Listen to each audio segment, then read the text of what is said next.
Good evening, everyone. This is really an exciting event tonight. You will see that the book we're looking at is Joel Rosenberg's The BEIRUT Protocol. And amazingly, I can do that. Joel, there you are. You've got a copy as well. So Joel is joining us from Jerusalem, and Kyle is joining us from an undisclosed location in Wyoming, wishing that he were in Spain, or this would have been even more of an international event. So it's our first meeting with Joel. I have a little biographical note here. He is the author of 16 novels and 5 nonfiction books with nearly 5 million copies in print. He's had an interesting career as a political writer, done filmmaking. He is it's exhausting, Joel. I've got like a huge paragraph here. I'm going to sort of sum this up. He's also You can skip it all. Just say this, Barbara, I'm a failed political consultant. That sums it up. Everyone I ever worked for, lost. 100%. Gotcha. So living in Israel, he's actually running All Israel News and All Arab News. He and his wife are dual US and Israeli citizens. And before we talk about the book thing, Joel, because we probably have a lot of people watching who do not know what, and I'm going to pronounce it, I hope correctly. Is it Aliyah or Aliyah? Oh, Aliyah, actually. Aliyah. All right. So totally Aliyah is a Hebrew word. It means going up. And Jerusalem, where I live, where I'm talking to you from, is in the mountains here. And any direction you come to Jerusalem, you have to go up. So it became almost a religious, almost a metaphysical term to return as a Jew out of exile, return to Israel and settle here and become a citizen, was to make aliyah, to go up. And even if you live in the valleys. So that's, and we did that as a family. I'm Jewish on my father's side, but I'm Gentile on my mom's side. My father's side escaped out of Russia as Orthodox Jews during the pogroms. By faith, we're evangelicals. And so that's quite an interesting set of identities and an interesting process of moving here. 4 sons, 2 have served in the Israeli army now. 1 is just finishing up this month in a Special Forces unit. That is impressive. I asked you that because I grew up north of Chicago, where in my high school, Nurture High School, at the time I was there from 54 to 58, we were divided almost exactly between a third Protestant, a third Catholic, and a third Jewish. And there were probably a couple odd sprinkles in there. And I had a very good friend who went to live on a kibbutz in the summer. It was like going to summer camp in, I think, 1957. But none of them, to my knowledge, was actually considering emigrating to Israel. It was most Americans don't. Yeah. Because if most Jews who come back to the land of Israel, they're doing it because they're feeling in danger in the country that they're in. If you grew up in Iraq or Iran or Yemen or Morocco back in the day, or Ukraine or Russia, you didn't feel safe. You weren't safe. Europe, obviously, after World War II, during World War II. But Americans are like, I'll go visit. It's like Disney World over there, but I'm not gonna go move there. I'll maybe get an apartment, send my kids to camp, but why would I leave America? It's the wealthiest, most powerful country on the face of the planet in the history of mankind. So why do that?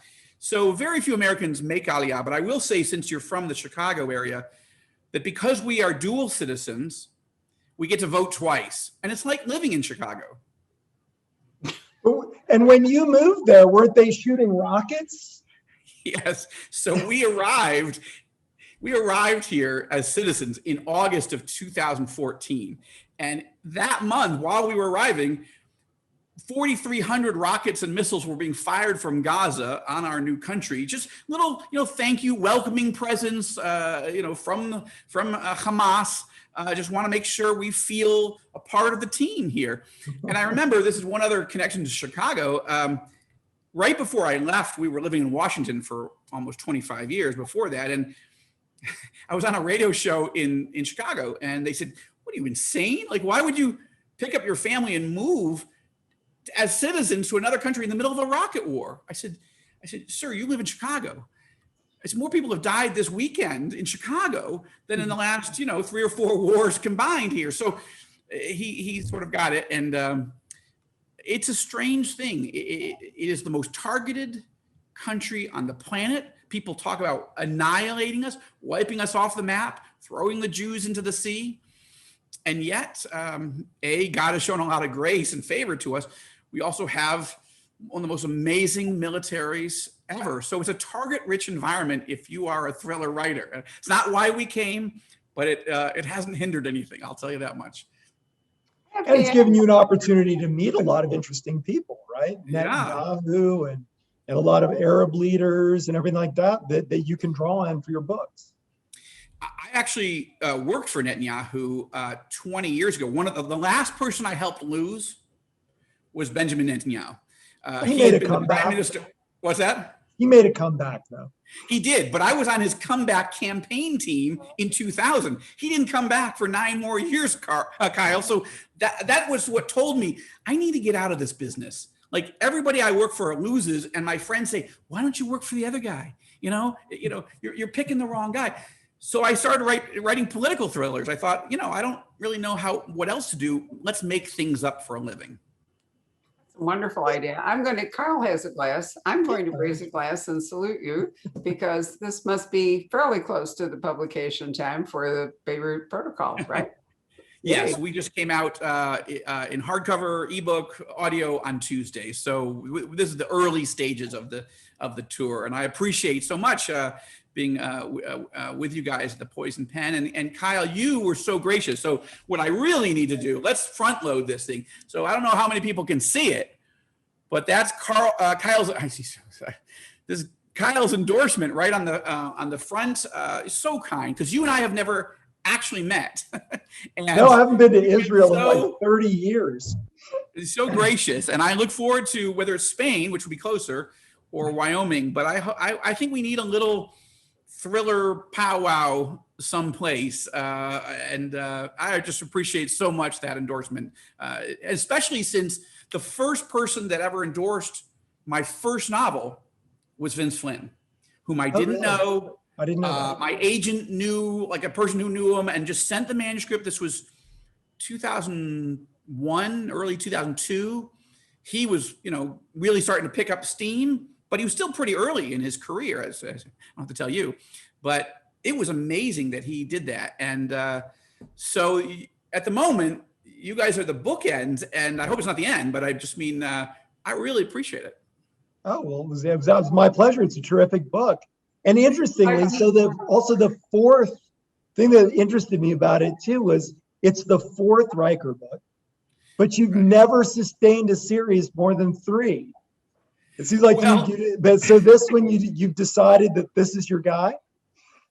So, okay, this is interesting. But Barbara, you were going to say one thing. I'll get back to you in a second, Kyle. It's no, just carry on. I was going to read Kyle's quote aloud because. Read. Well, do that. That's more important than what I'm going to say. Well, no, it's not. But Kyle probably doesn't have a copy right in front of him, but I do.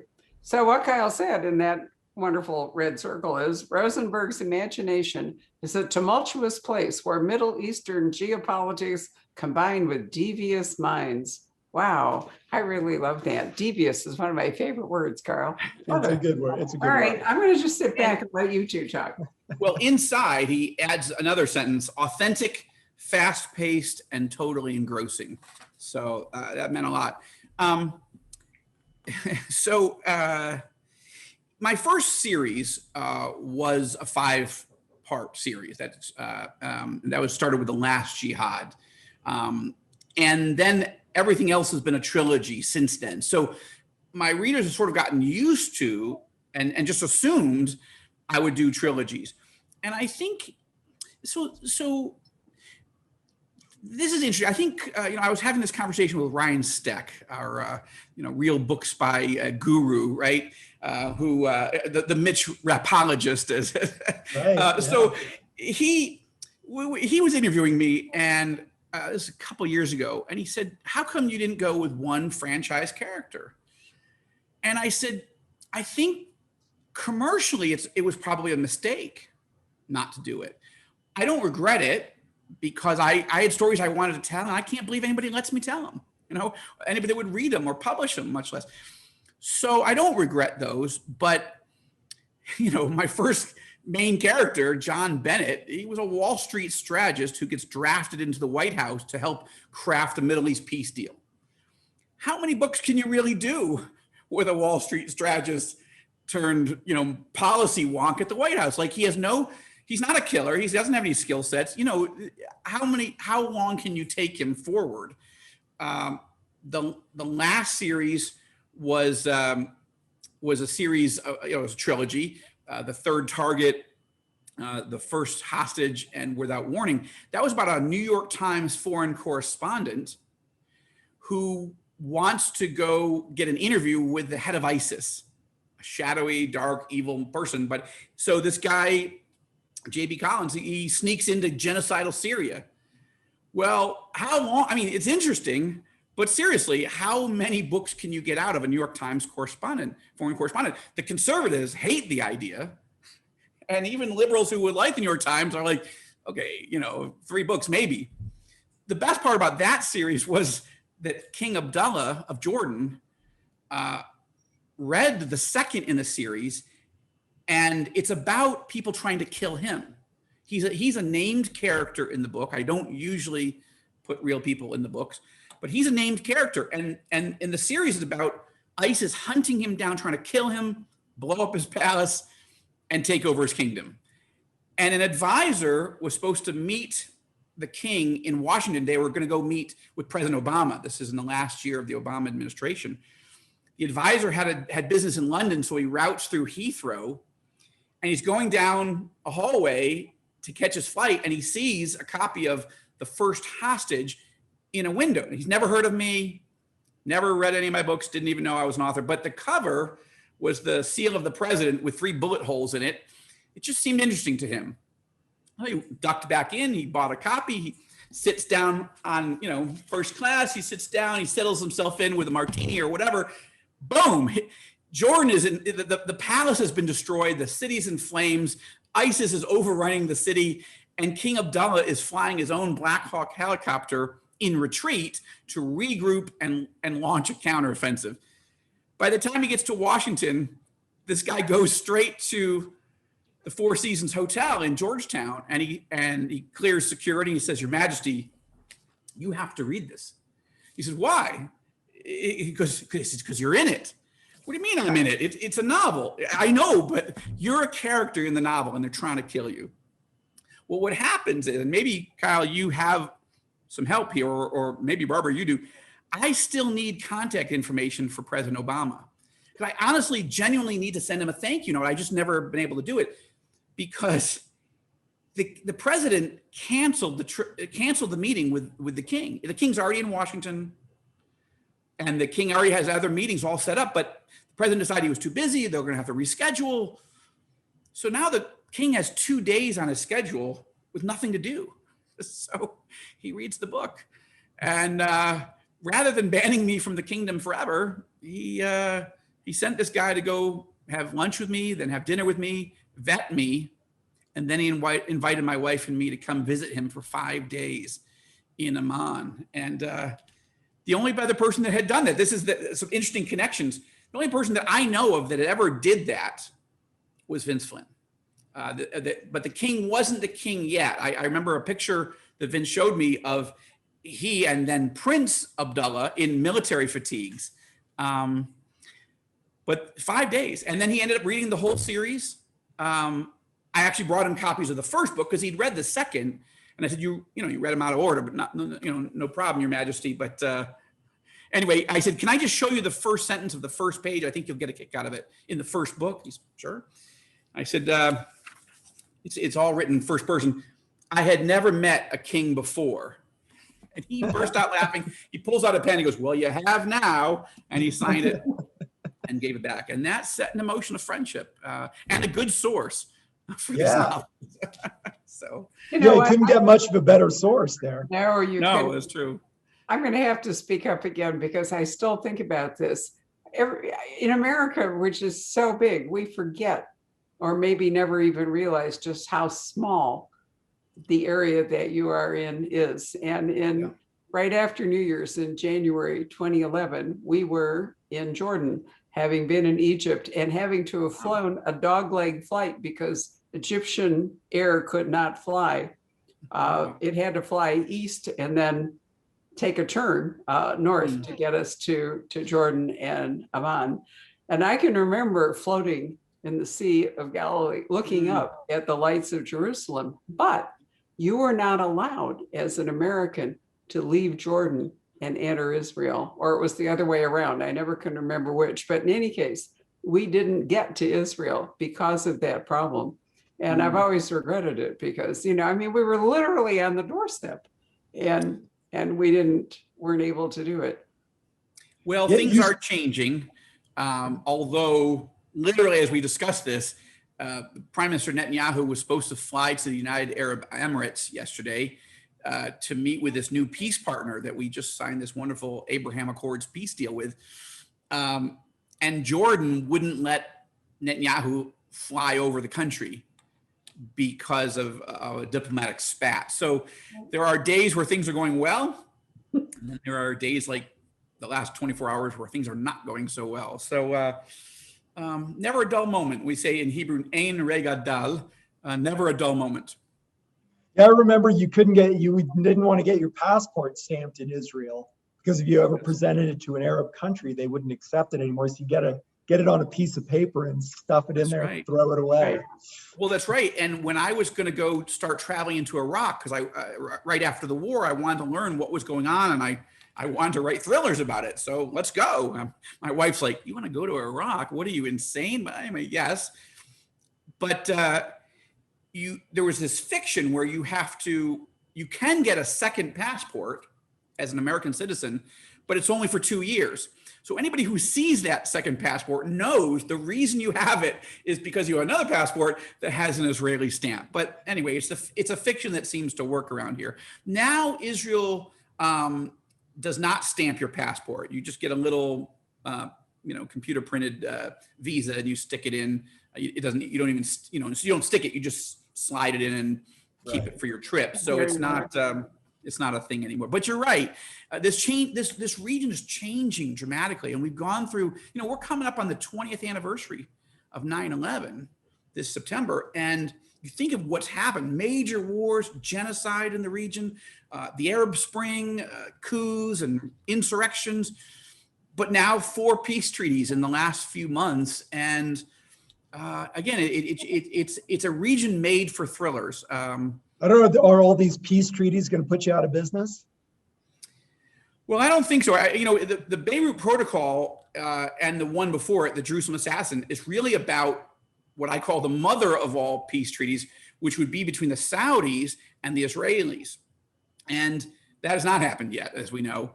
But one of the things that's happened is the Crown Prince of Saudi Arabia, arguably the most controversial person in the world right now, or at least in the Arab world, has invited me not once but twice to come spend time with him and his inner circle, and spent hours and hours and hours talking about the region. And there are some things I'm not allowed to say that he has said to me, but it's very rare as a political thriller writer that you get to talk to people like that and sort of, not just a 5-minute, 10-minute, photo op or, handshake, but really spend hours talking to them about what they fear, how they see the enemy, specific enemies. And then, look, they invite me for other reasons, but I steal those ideas and I turn them into thrillers. Like, what if, right? That's every good thriller starts with a what if premise. So what if the Saudis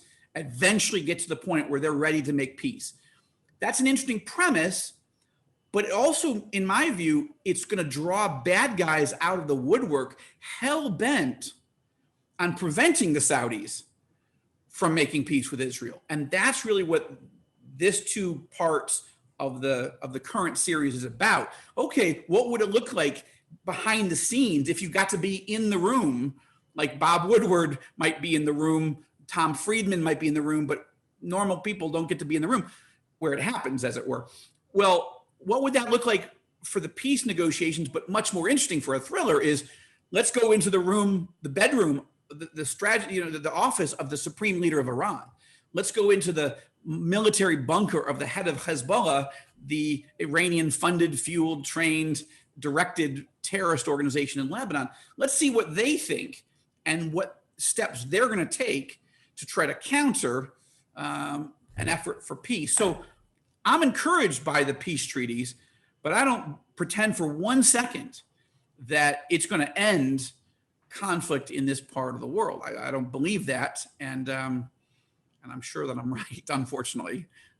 So do you worry though sometimes? Like for me, you know, I really don't like writing about Iran because it's so volatile. You know, do you worry about history getting ahead of you and being in the middle of a book about some machinations with Iran, and then suddenly Iran gets blown up, or there's a full-scale war and you got to throw your book away?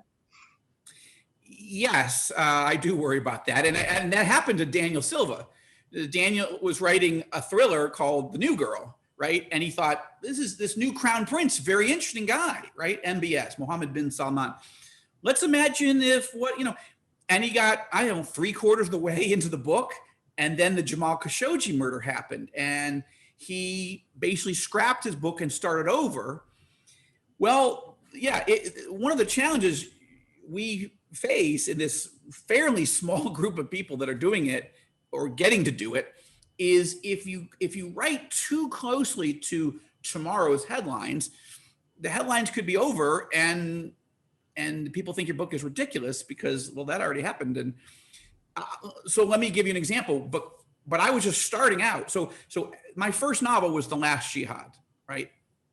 I started it in January of 2001 because in December of 2000, Netanyahu had gotten blocked from running. So I was like, okay, I got to go through political detox. I got to get out. I got to get clean.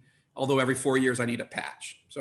But I thought I really have to get out of this business. I'm no good at it. And it's no fun.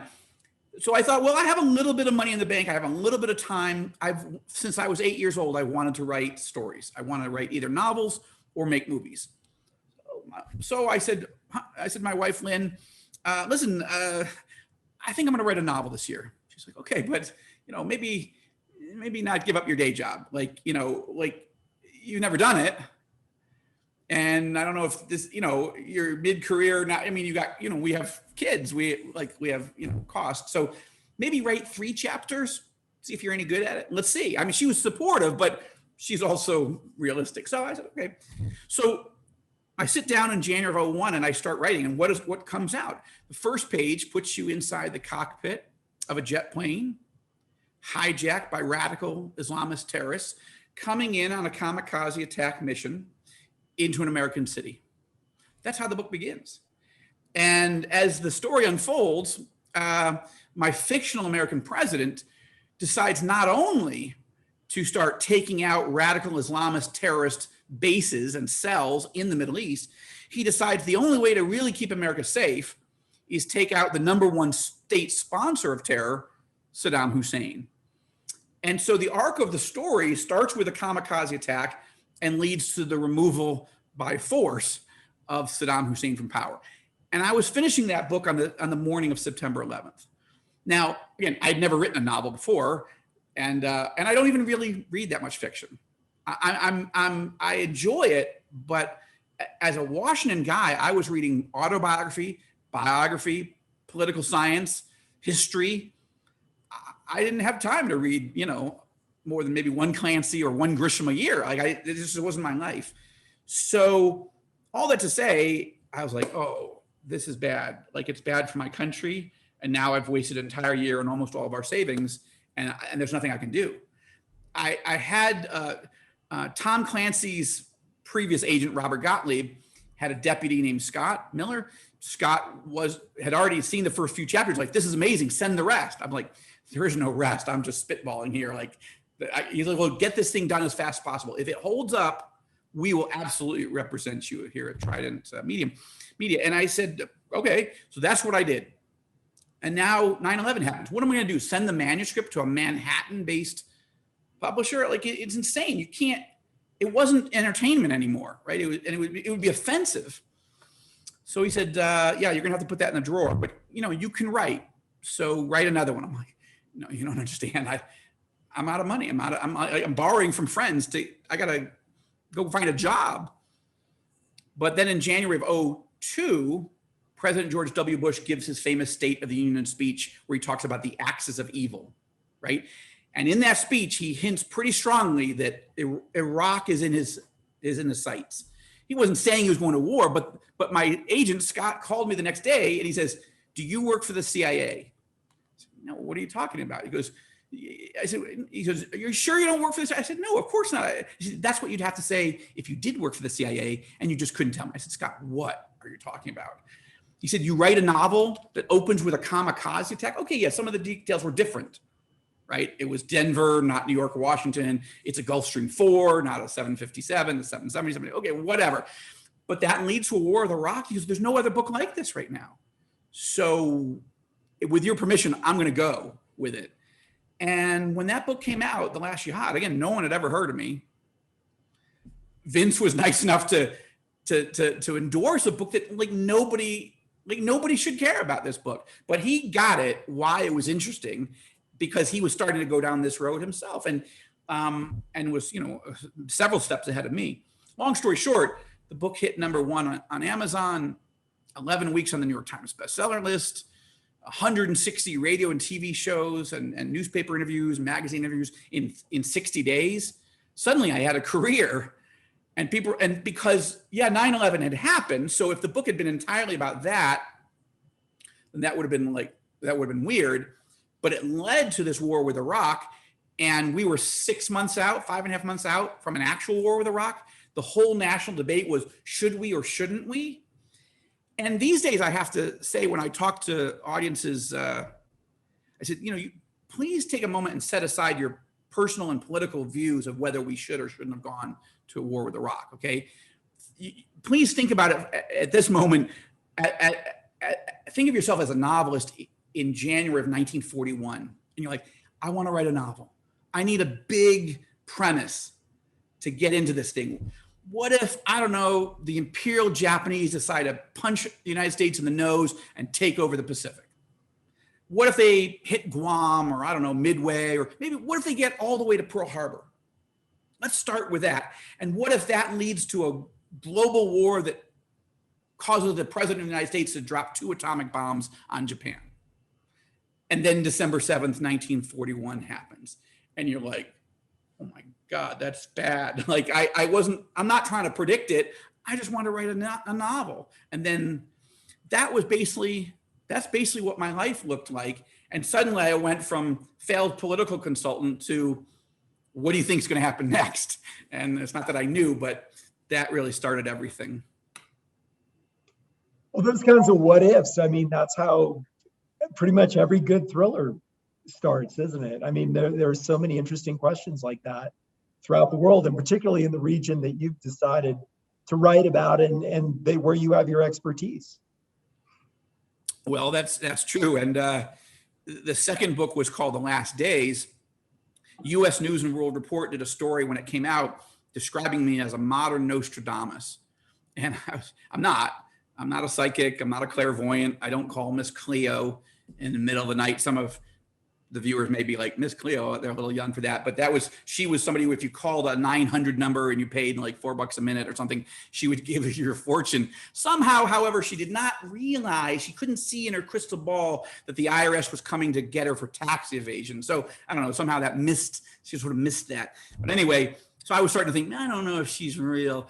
But that's what U.S. News and World wrote. Why? Because they described what was eerie about the first book. But then they said, now his new book, The Last Days, it opens with a U.S. diplomatic convoy heading into Gaza as part of the peace process when it's suddenly attacked by terrorists. And then they wrote that 6 days before the book released, a U.S. diplomatic convoy heading into Gaza was attacked by terrorists. And then they wrote, and watch out, Yasser Arafat, Rosenberg offs you on whatever it was, page 43. And 13 months later, Yasser Arafat was dead. And this started to just happen. The next book, I won't go into all of them, but just so you get the rhythm, the next book was called The Ezekiel Option. This was about a Russian dictator and sort of an Iranian thug, and they started to build an alliance. And in the book, the Iranian leader says we're going to wipe Israel off the map. The day that the Ezekiel Option was released, Mahmoud Ahmadinejad became the president. He won the presidency that day. And like 5 or 6 months later, he said, we're going to wipe Israel off the map. Now, again, that looks like you're trying to predict. And I'm not, because if I was really trying to predict, you know, the book, The Last Jihad would have come out well before 9/11. But I'm trying to do what you're doing, what others are doing, which is we're running war games, right? And what I tell people, and the simplest way to put it is, I read everything I can about some real evil person in the world, and then I believe them. And I try to imagine what would it look like if they did what they say they want to do. And too many people in Washington and Brussels and other places, they actually don't believe when evil people say what they're going to do. Like when I'm just last thing on this, when my wife and I first got married and we moved to Washington, my first job in Washington was January of 1990. As the months unfolded, Saddam Hussein was massing hundreds of thousands of troops on the border of Kuwait. And I remember it seemed like every pundit, every Middle East expert, every current and former official in the government on television, on CNN, was always saying, Saddam's not going to invade, don't worry, he's just saber rattling. That was the term du jour. Saber rattling. He's just trying to drive up the price of oil. He's intimidating his neighbors. And I kept thinking, you know, isn't it possible he's going to do it? People are like, no, Joel, see, you don't have any letters after your name. You're not a PhD. You don't understand this stuff. I said, I know, but I mean, the guy says he's going to invade. It looks like he's going to invade. Now, I'm not saying, I really am not, that I'm right about all these things. I'm just saying that it was a weird thing to watch. Really smart people, current, former CIA directors, secretaries of state, you know, all these, to insist to our faces, this is not going to happen. And it really is like you had to be way too clever by half to think, I mean, isn't it possible that it would happen? And of course it did happen. And it made me think, you know, the experts aren't always right. I don't mean to discount all expertise, but it became a theme in my writing, and that is to misunderstand the nature and threat of evil is to risk being blindsided by it. And I think that's a theme, you know, it's the line I use, but it's also a theme we're all really dealing with. What if our leaders didn't see what was coming? What would that look like? You deal with it every day in your books. Well, we're the spinners of worst case scenarios. For yes. Sure. Unfortunately, that comes true more than you would like. But look, go back to Chamberlain. I mean, come on, you know, peace in our time, Neville Chamberlain. And, you know, I think that people don't want to think that it could happen. There's a huge amount of denial in it, because if you think it's going to happen, then there are steps that you're going to have to take that, I mean, I could, risking political whatever here, I could say that that's certainly what happened with Trump and COVID. You know, he didn't want it to happen. And so it happened, and it happened worse as a result. You know, it doesn't even have to be a military threat. It can be. It's any threat. You're right. Yeah, it's any situation. And you tell yourself it can't be that. They can't really mean it. But I mean, Hitler had literally written this down in a book. It wasn't, but you had to believe him. You had to read the book, and then you had to believe I mean, we look back at Chamberlain and we think, how could he possibly have been that dumb? You know, I mean, it's just incredible. But that's after the fact. And you're right that this happens repeatedly, where denial is the most powerful thing going. But that's an interesting idea. You know, Kyle. Kyle being Vince. I go by Mitch too. Okay. I hear that. Vince, towards the, you know, unfortunately, too close to his actual demise, but Vince was moving in the direction of giving advice to military leaders and so forth. I remember, because, you know, he was with us until the end at the store. I can remember him talking about that, you know, being invited to consult with the military and run scenarios and so forth, because I guess part of the thinking was that a novelist, a thriller writer, might be more willing to face, more imaginative and more willing to face those possible consequences. Do you feel, writing Vince's books now that and doing them beautifully in your own style? I mean, I said that badly because you're writing Kyle Mills books in the Vince Flynn universe, which is a completely different thing. Do you feel yeah, I do try to cleave to his style for sure, though. So, in a way, I am writing Vince's books. Yeah, I mean, I have the same philosophy that Joel has. I mean, and I wrote Lethal Agent about a coronavirus right before the coronavirus. Now, with total power, the power going out, and we've seen it in Texas, because it's the sort of same idea of you're looking at what is the next threat, and then I don't know if Joel does it the same way I do. I've always wanted to be the guy that comes up with the idea and the whole book sort of populates his head in 10 minutes. But for me, it's what if this happened? And then I slowly build on that. Well, what would the FBI do? What would the military do? What would be the reaction? Would their pipes freeze? If so, how long would it take? So, I mean, and that's exactly what you see when you read Joel's books. So like, what if this happened? And then the ability to take an incredibly complicated region and say, what would all those players do and how would it play out? And yeah, I mean, if not thriller writers, who's good at that? It's all we do. It's all we think about, right, Joel? It is, and it reminds me of the 9/11 Commission report. Whatever that was, 900 pages. But I read it thoroughly because I was intrigued with it. And one of the things that was so interesting to me about that report is if you summarize it, and literally in the executive summary, it said the whole issue of the attacks on September 11th were not so much a failure of intelligence as a failure of imagination. Exactly. That was a very interesting line, and it goes right to your point, Barbara, because I remember President Bush, Condoleezza Rice, and others. And look, President Bush, George W. Bush, is a reader of my novels and a fan, and sent me some lovely letters. So I'm not being critical. That was a hard one to see. But if you look back, and you had, of course, the separation between the CIA and the FBI, and there was a lot of problems. But when you piece together what was known, you can see what was coming. But Bush and Condi Rice and others, and it was a common thing to say that this was unimaginable. Hijacking a plane usually meant they're going to land in Cuba, or wherever, and demand something and get it, and then everybody lives. Nobody thought of turning it into a missile. In my case, because I'd worked for Netanyahu, one of the things Netanyahu kept saying when he was prime minister the first time, 96 to 99, he kept speaking to joint sessions of Congress or to congressional testimony or whatever on television. And he'd say, listen, the threats we face in Israel, they're bad. But the ideology, the political philosophy, the religious views of the people that do this, they don't see Israel as the ultimate target. Israel is the little Satan in the minds of these enemies. But the United States is the great Satan. So you guys need to start to think about radical Islamism. We're not talking about 1.8 billion Muslims. We're talking about a small subset, but they're killers, and they feel motivated by this.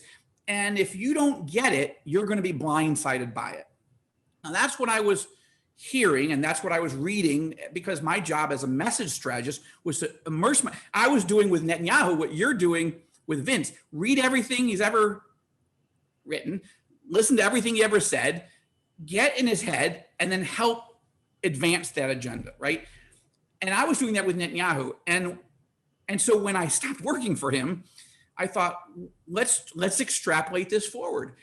And I remember reading Tom Clancy's book, Debt of Honor, right? And that was not one of his best, but it was interesting because a Japanese son of a World War II vet is deeply embittered by, I think the death of his father. And so he decides as a pilot to fly a 747 commercial airliner into the Capitol. Horrible scenario, especially when you lived close to the Capitol, as I did in Washington. But I remember reading that and thinking, good book, scary plot, but I just didn't buy the idea that in the modern, in the late 1990s or mid 1990s, that a Japanese kamikaze scenario was going to happen. You have to be deeply motivated to go hijack a plane and turn it into a missile. And I just didn't believe that the remnants of a 70-year-old war was going to do it. I did, however, believe that radical Islamism was that motive. And I decided to take that thought and say, what if a radical Muslim did it, not somebody who's Japanese?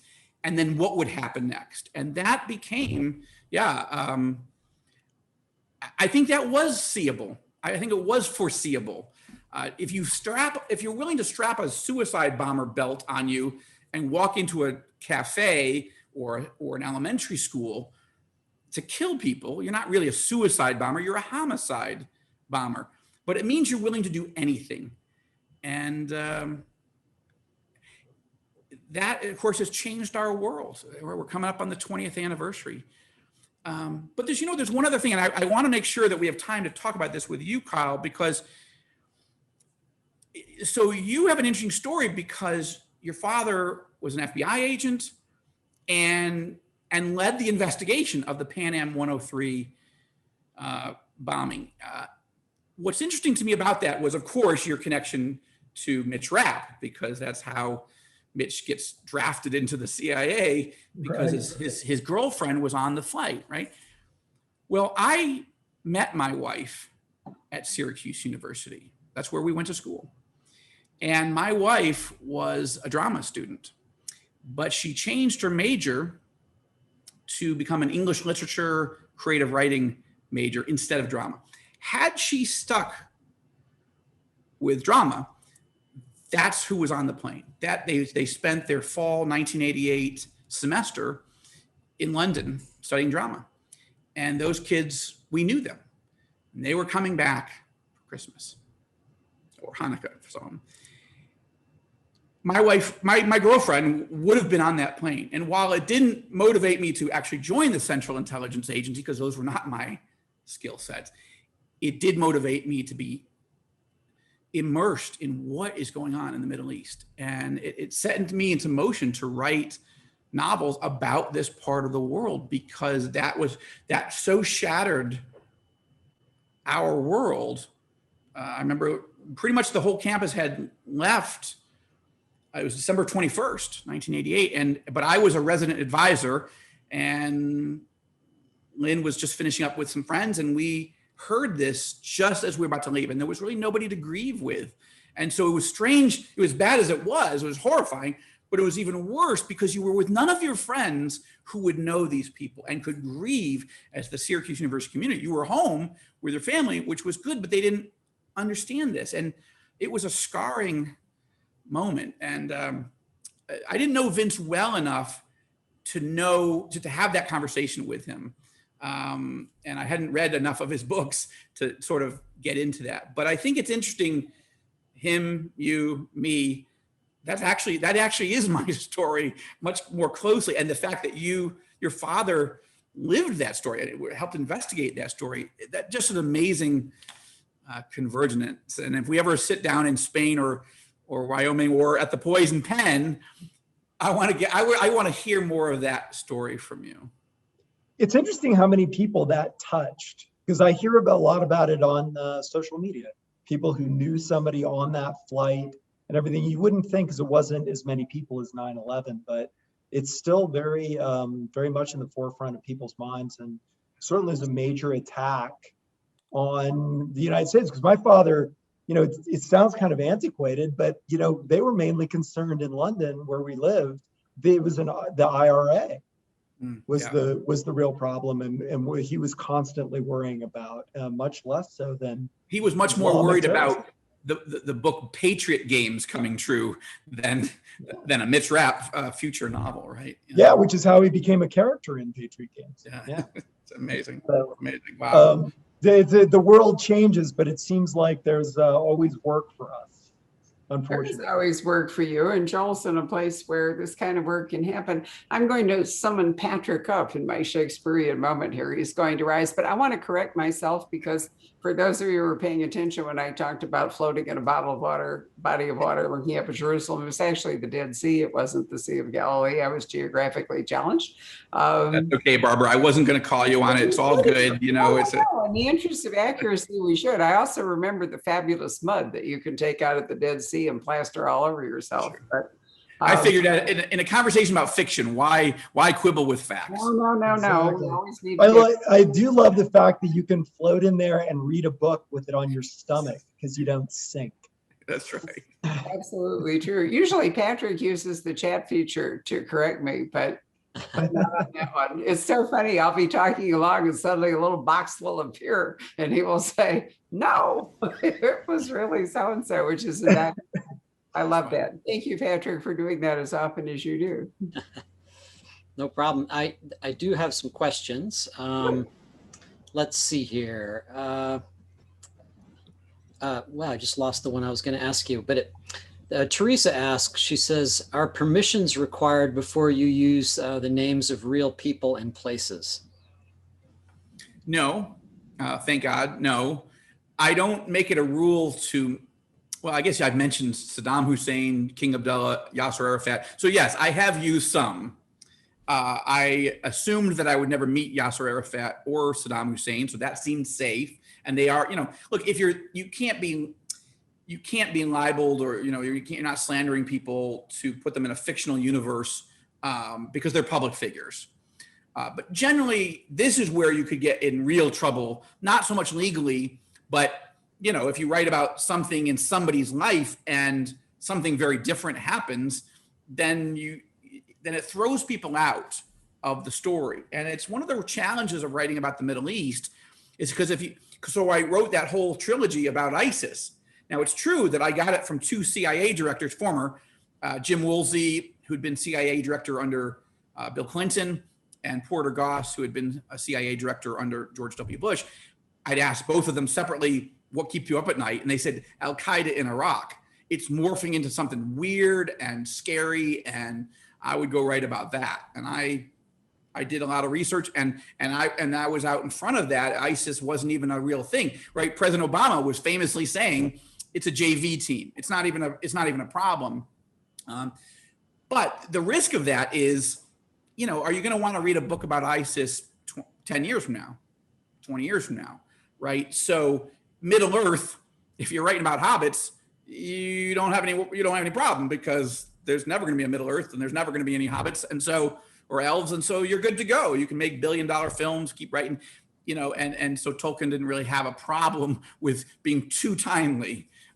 So it's a risk that what we're doing, and so it's, in the current series with Marcus Riker, the last couple of books, I created a fictional terror organization called the name publicly is known as Kairos, even though it has nothing to do with the Greeks. But one of the reasons I did that, it's almost like Ian Fleming creating Spectre, right? You almost have to create fictional bad guys, because if you tie things too closely to real life, curveballs are going to come, and you're going to be wrong. But also, what does that look like 5 years from now, 10 years from now, 20 years from now? It won't feel so evergreen. I think that Robert Ludlum faced that. The Jason Bourne novels, Carlos the Jackal was in at least the first one that I remember, The Bourne Identity. And, so that was very timely in the late 70s, early 80s, I guess it was. But it doesn't hold up. So when, Matt Damon wants to make the movie, they just take the name of the book, the main character, Jason, and Marie. And that's it. And then he's an assassin who has amnesia. And then they pull out everything else because it's too tied to the early 1980s. And even Patriot Games, since we brought it up, right? When you made the movie of it, you didn't really make it Prince Charles, right? You had to kind of adapt it because it didn't seem quite right. So these are challenges, and Kyle, you've navigated this well. I've navigated so. I think you take more risks than I do, though. Yeah, it's interesting. Yeah, like we were saying with Patriot Games, the legal attaché was my dad, Darrell Mills, and he called him Dan Murray. So he said he'd keep the initials. But you Okay, have to, oh, that's people interesting. die, and things. So it, Right. You don't want to really kill off real people. I mean, yeah. unless, Or unless they die, and then you look really silly because you just wrote a book about, Yasser Arafat, and he died, 3 weeks before your book was published. So there's a trade-off between trying to write something really timely and in the moment that's going to really thrill people and feel super real, and then worrying about, how will it feel years from now. I think if you write a good book, I mean, Hunt for Red October is still a great novel. It just reads like a historical novel, whereas when I first read it, it felt like cutting edge stuff. Absolutely. Well, that's interesting because that is of course, the first novel, that I read of Clancy's, because it was the first novel. Ronald Reagan loved it. It was such a, and then the movie was so fun. And careful, Ryan, there's things in there that don't react well to bullets. Sean Connery is so amazing. But one of the things that when I looked back and I did the Saddam Hussein thing and the Yasser Arafat thing, and then I started thinking, I am creating big events up on the top of the world where everybody can see it, and it's changing the fate of history. And that's another reason you can't run that out as a franchise for 20 or 30 or 40 years, because your world has suddenly blown up multiple countries, and how far can you go? Like, you've changed the face of the planet.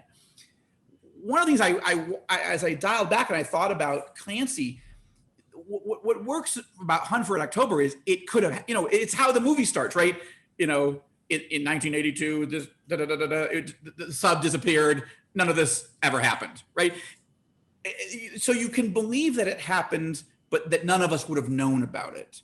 And Right. that is, the stakes were big, but this was literally under the water. Like, so that was a lesson to me to think, and I haven't quite figured out how to do it, but to tighten up my world a little bit. I didn't do it in BEIRUT Protocol again. So I'm not saying I'm doing it right, but I'm trying to figure out how could you do things that they're not smaller scale, but they just don't change the face of the planet. Right. Well, there's an expiration date on that for sure. Yeah, it cracked me up having Hunt for Red October, the movie, the Russian captain with the thick Scottish accent. Didn't even try to change it. That's right. I do have some questions here. Let's see. Joel, of the books you've written so far, has any one in particular been the most challenging? Absolutely. The only historical work of fiction I ever did was a novel called The Auschwitz Escape. With my Jewish background, I knew I really needed to do a lot more study about the Holocaust. But honestly, even living in Washington, I didn't want to go to the Holocaust Museum. It was too personal. It was too painful. And but eventually, some friends were going to be. I was invited to speak in Germany, and the people that invited me said, have you ever gone to one of the concentration camps? Like, no, and I don't want to. They said, well, we've never been up to Auschwitz, but we feel like we should, and we'd be willing to have you come with us if you want. That's not exactly the most wonderful invitation you've ever gotten in your life, right? But I did sense that I should do it, even though I didn't want to do it. So I did it. And it was just a brutal, emotional, horrible day. But as we were waiting for our car to take us back to Warsaw, there's actually a little, I don't want to call it a gift shop, but there's a little bookstore in the main gates of Birkenau, the expansion camp there. Anyway, there are books about the Holocaust and some DVDs, and I'm just waiting for the car, and it's dark, and I'm leafing through, and I find a little book called London Has Been Informed. It was like 120, 150 pages. And I just started scanning it, and it was there were more than 800 escape attempts from Auschwitz. Most of them didn't succeed, but a few of them did. And they were like, all right, the car's ready. So I bought this book and I read it on the flight back. And I thought, to escape out of Auschwitz, to be in Auschwitz, horrible. To try to escape, how do you get out? And then the most famous story is about 4 Jewish men who escaped 2 sets of 2 in the spring of 1944. And they're getting out not just to save their own lives, they were fully entitled to, but to warn Churchill and FDR what was really going on there. And it's an amazing story, but there's a lot of details we don't know. And so I just read everything I could, and I decided, I'm not sure I can write a nonfiction book about this because there's too many gaps. I wonder if I could write a thriller that would sort of emotionally take you into this. But I'll say the last thing, which was to write a novel about the Holocaust. I don't want to get a prize from the Iranians for fictionalizing what they think is fiction to begin with. So I went to the Holocaust Research and Memorial here in Israel called Yad Vashem, and I met with the top scholars here. And I said, listen, I have this idea. I want to write this book. I want to honor these men, but I also want people to feel like what it was like to get captured and pulled into Auschwitz, but then how would you get out? And then once you're out, how do you get to Churchill? How do you get to FDR? It's just so intriguing to me, but it was such sacred ground. You know, I just didn't want to make mistakes. So, but they were supportive. And they said, one of the great ways to tell the story of the Holocaust is to dramatize it. Not because some people, this is their only way they're going to get into that story. It's not that you're, anyway, that's what I did. They read the manuscript and they cleared it. Like if they hadn't said yes, I wouldn't have done it. But they thought this honors these men and this is a good story to tell. And everywhere you go, you'll say, I was inspired by this actual real story or set of stories. But that was a terrifying book to read. And oh my gosh, you know, it's bad enough to immerse yourself in radical Islamism, but to immerse yourself every single day in Auschwitz is just, you can't even believe that happened in real life. It's so horrifying. So that was the toughest. Barbara, what was the book? Didn't Andrew Gross write a book about a team that sent a couple of mercenaries into Auschwitz to extract somebody in particular? I can't remember the book. I think he did, and I can't remember the title either. But Joel, we had this conversation, not exact conversation, but a similar conversation the other day with somebody, and it reminded me that truly the only way you can really write about an event of that size and that horror and that magnitude is to make it personal. And therefore you need to make it a story about specific people. So otherwise it's impossible, to really take people into that world. You need a guide, so to speak, like a spirit guide or something. You do, and the team of scholars at Yad Vashem were so helpful. They didn't need to be, but they were. Some of them actually had known these men. One of them had actually written the foreword for this for one of the guys' nonfiction book about what had happened. Another one of the guys that had escaped actually did it as a novel because he needed to personally distance himself from the story. It was too horrible, so he almost had to write it from a distance. But anyway, they also took me into the vaults deep under Yad Vashem, and they showed me the report that these 4 men, they escaped, and then they got to this place in Czechoslovakia, and they had converged, and there they wrote something called the Auschwitz Protocol, which was like a 40 or 50 page report on everything that they remembered and everything that Churchill and Roosevelt and the Jewish community in Hungary, which had not yet been deported and sent to Auschwitz, what they needed to know. And they showed me this thing. I mean, I was actually sitting there with the actual diagrams of everything that they had written. And so that gave me, they taught me how did these guys get out?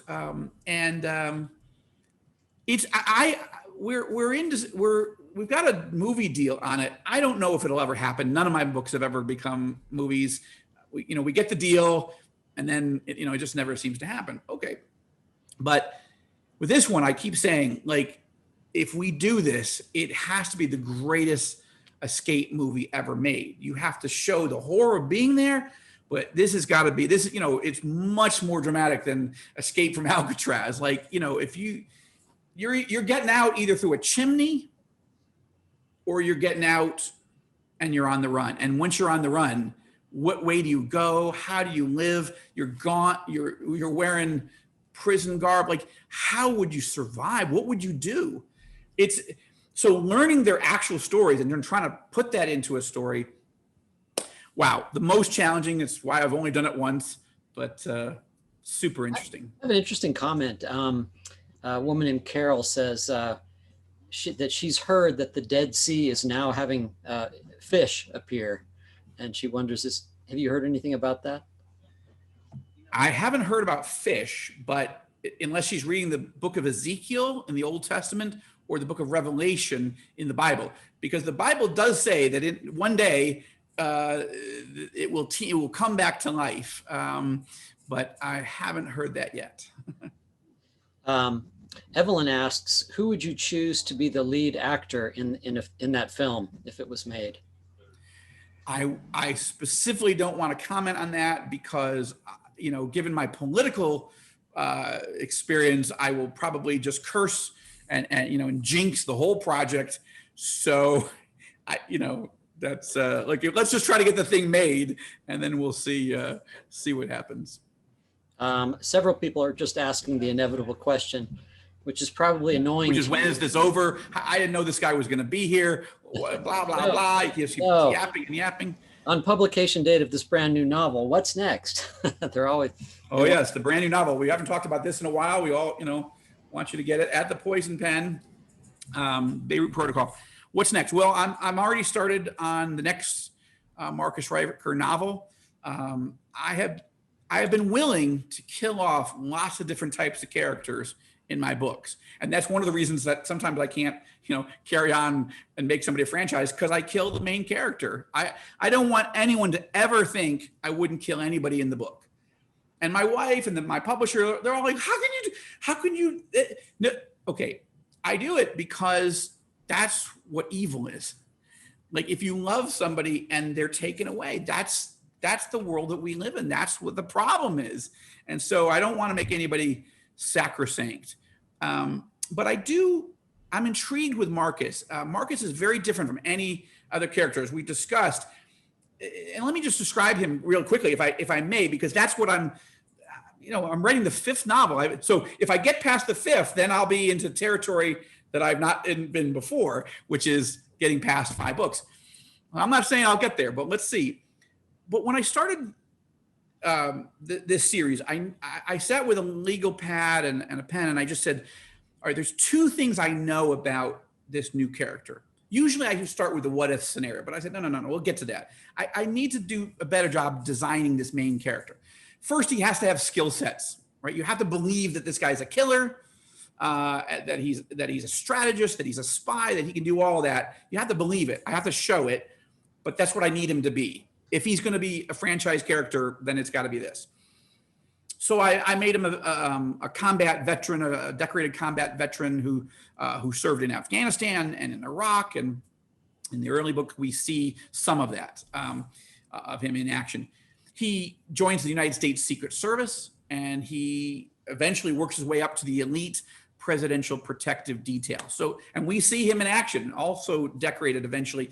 But I need to show that this guy is at the top of his game.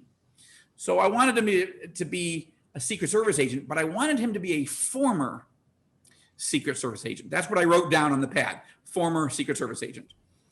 And I don't think you're ever a former Marine, but anyway, he was a Marine. The other side of the ledger was, why is he former? And this is a bit of a spoiler alert, but I think it's important to say it. It's not going to ruin the series, but Marcus's wife and only child, a son, are murdered.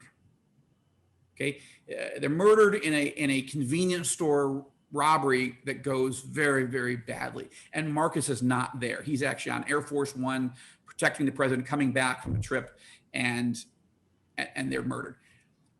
I knew from the beginning I wanted Marcus to be a former Secret Service agent because he's a widower. I wanted this guy to be, incredible at what he does, but I didn't want him to be a superhero. I didn't want him to be, from the DC comic universe or the Marvel universe. Like, I wanted him to be physically wounded in battle, and I wanted him to be very deeply, personally, spiritually wounded. the gaping hole of losing your high school sweetheart and your only child. And this is how I began. And I thought that's enough for me to go run with, because this guy is really good and he's going to get drafted back into government service for the CIA, but ostensibly for the diplomatic security service. But he's haunted by the fact that he spent his entire life protecting his country and couldn't protect the two people that he loves most in this world. That was my starting point, and trying to figure out what his life looks like professionally, but also personally. This is the journey that I'm on, and I'm enjoying it so far. So there we go. That's a longer answer than you probably wanted, but anyway, that's. So it may be You, 20. Kyle, what's next for you? For me? Yeah. Oh, I just sent in the manuscript for Enemy at the Gates. So I am on vacation, waiting for editorial comments. And you're kind to use some of your vacation to do this. Oh, no, my pleasure. This is a lot of fun. I mean, sit around drinking and chatting with authors and Barbara and everybody. So yeah, so I'm waiting on that to hear back from that. And this is the only, at least for me, I don't know if this is true of all writers, but this is like the only real vacation I get, because I don't have to think about the next book because it's premature. So I don't like, it just goes away and I do all my chores and, you know. Is there anything you can tell us about it? What's that? Is there anything you can tell us about it? Yeah, so it's a strange, it's been a strange journey. It was going to be, I kind of wanted to write a 3-book arc about the fall of US democracy, but the history got a little bit. And it started to happen? Oh. Yeah, history got ahead of me. Like, this has happened to me a few times. Sometimes I get it, you know, just like you. I mean, sometimes you get it right. Sometimes you're a little soon. So I've reworked it a little bit, but I always like to give Mitch Rapp a new challenge. And he's now working for a president who he really dislikes and who really dislikes him. And he's always worked under good presidents before. So we'll see how he handles it. During real life. I love it. So will it be out in September? Yes. I think the So 14th. you'll either be in Wyoming or Spain, but either way, we can reach you on this wonderful technology. Well, who knows? I mean, I'll be in Spain, but I don't know. Will anybody be traveling by September? It seems like it's day to day now. You find out something new. I think the important thing is to keep track of your vaccination papers. We've laminated ours and taken photos of our phone. You're listening, Patrick, right? And I think that they are going to be essential. I can tell you right now that we're not going to be doing events at the Poison Pen with people who can't produce proof of vaccination. And I didn't even know there were, so I'm getting mine Tuesday. They will give you a And card. so they give you a piece of paper? And they will give you a card and they will note both doses and when you took them and the whole bit. And you want to keep track of that. And all indications are that you will need travel passports and proof of it. I think Ticketmaster has announced it's not selling you tickets to large events if you can't produce it. I can announce that we're not going to have you at the Poison Pen if you don't have a vaccination. I'm good. I'm done. I think Europe is going to do an app, so you'll have it on your phone. I have. That's what we have. Oh, you do? Yeah, no, they encourage you to do that, and they ask you for updates about how you're feeling. They want to check if you're having any adverse reactions. They're now collecting the most recent one. They wanted some information about your ethnicity and your age and so forth. You know, there's no privacy anymore. I mean, that's one thing you guys writing thrillers certainly have to. And I have to fly to Europe in May, so again, I'm afraid I'm going to get shoved in a hole somewhere. So they're going to say, no, this paperwork isn't good enough, and disappear forever. It's a throwback, really. To that would be ironic. After all the years, I was born in 1940. So, the years that I was young, I could read back into World War II thrillers written by people who actually lived through World War II, authors like Manning Coles, whom I absolutely adored. And everybody had to have papers. You couldn't, I mean, that was one of the big things if you were trying to travel in occupied Europe, was how could you forge papers in order to get yourself, on a train from Austria to Switzerland or some damn thing. And I thought, how quaint, because you didn't need anything. You could just drive into Canada, drive into Mexico, and, you hardly needed a thing. And now we're back to it. Now we're back to documentation in a level that we didn't see before. So writing thrillers, it's almost like you're coming full circle. I was thinking when Joel was talking about, did we have enough information to predict 9/11? Absolutely. The data was all there, just nobody put it together. And one of the big questions still asked is, did we have enough information to know about Pearl Harbor? And did Roosevelt withhold it because he needed to get us into the war and that was a way to do it? Or was it just a general fuck up and, whatever? That's a great question, Barbara. And the research I've done on that, because it intrigues me, and it goes to this point about to misunderstand the nature and threat of evil, it risks being blindsided by it. And the research I've done says yes, that actually the United States government, the intelligence services did know enough. I don't think the president knew. I don't think he got kicked up. And one of the main issues that I found was the key issue was an issue of racial bias. It wasn't an issue of imagination in a sense. I guess it was. The intelligence services had information about training and plans and trying to fly longer distances, but they didn't. They were so biased against the Japanese racially that they didn't believe that the Japanese had the technology or the wherewithal to get all the way to Pearl Harbor. They just didn't believe that they could do it. And you remember, and I say this only in the context of the conversation we're having, but, for a long time, people would talk about, I don't even want to use the word, they would just truncate the word Japanese down to the first three letters. And that's, that type of radio or that type of television. It's all trash. It's all ridiculous. It's all not any good. Or the cars. And eventually the Japanese thought we got to get to be the best of the world of these things. And they cleaned our clock when it came to cars, for example. But there was a bias built into the analysis, and they said they can't do it. Well, this is always a problem when you say somebody can't do it. Yeah, they should have been reading about the rape of Nanking, and they probably would have figured out that the Japanese could, in fact, do that. It's like Churchill and Coventry. What kind of decision was that? I mean, there were some horrible decisions that had to be made in the war. And they continue to be true today. Gentlemen, this has been fabulous. I think my husband just made a dinner noise sounding at me. And I think it's hard for people to sit still much longer. Patrick, was there a final blowout question you'd like to ask? No, I think we're good. I think we're good.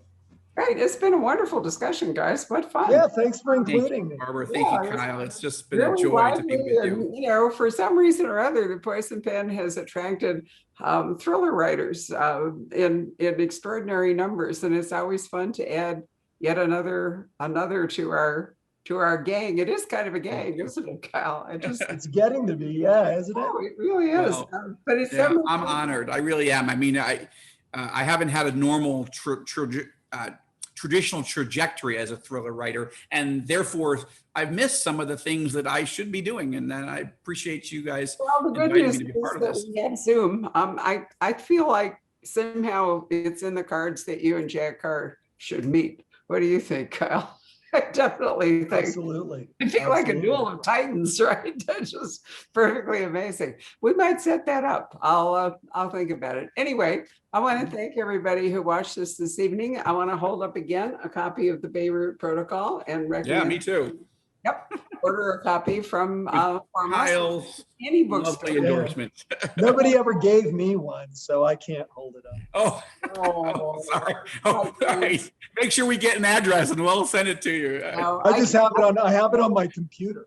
Oh, it's ridiculous. That's terrible. I feel terrible. We will get it to you.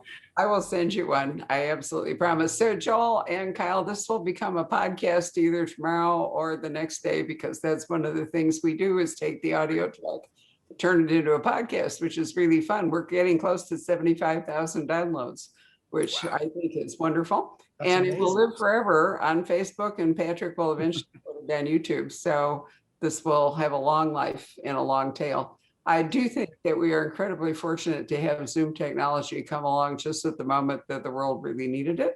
And it gives us a chance to do these wonderful events. So thank you guys very much. Thank everyone. Thank I thank you. everyone who's watched this. And Patrick, as always, you've been a brilliant producer. So night, everybody.